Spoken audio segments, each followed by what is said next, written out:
Hi, I'm Hillary Clinton. And I'm Aunt Sam. And today we're going to be talking about big government. What is big government, Hillary?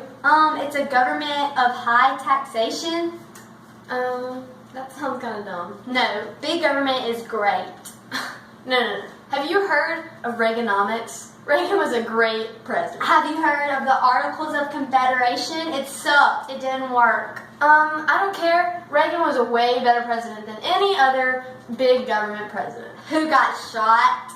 Yeah, Reagan did. But after he got shot, he vowed to, do everything he could for his country. He said that he would cut taxes, which he did. He cut the spending. He did so much, and it was through a small government. Whatever. Big government is way better. Let's go to my girl Claudia, and she'll let you know about big government. Claudia! You guys okay? Anyways, so when people think big government, they tend to think bad things. But if you just walk outside, you can see what the big government is actually doing for you.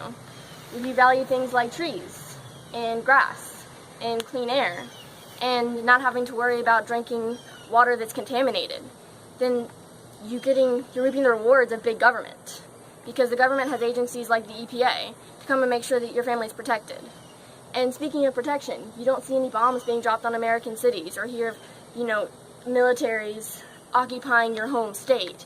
And that's because the federal government pays to keep up a military to keep you and your family safe. And speaking of American safety, let's talk about the Patriot Act.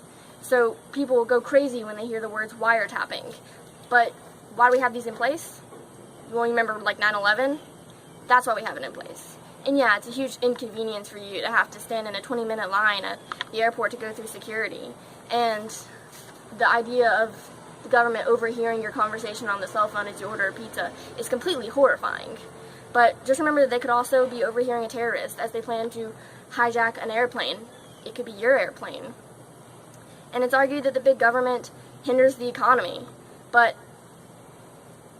the government employs 4 million Americans. Adding 4 million Americans to the list of unemployed isn't going to help the economy. And so then we argue about taxes. Nobody likes big taxes. And you can see from this picture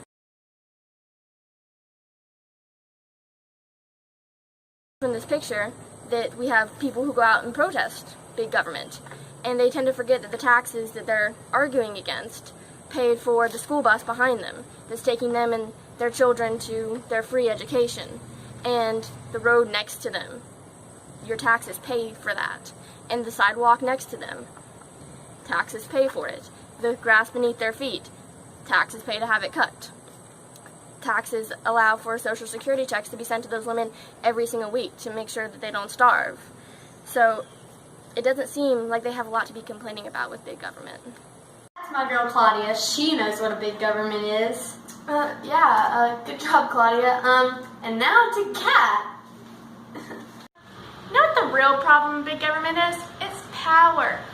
I thought we got away from monarchy in 1776, but seems like we're right back to where we started. I mean, come on, they're tapping our phones, invading our privacy. They can listen to our phone calls, read our text messages anytime they want. And don't even get me started on spending. I mean, I would tell you where our money goes, but I don't really know because they don't tell us. So if you want no money and no privacy, well then big government's your guy. What we really need is small or limited government where we decide. I mean, you get to decide where your money goes, so your family can finally get those Oreos that you can never afford because all your money was going to taxes. And you can decide what you want to do because it's your life. I mean, you do you. All know what government is the right government. Yeah, I guess it's big government. Claudia's argument was killer. Definitely. That's why big government is the way to go.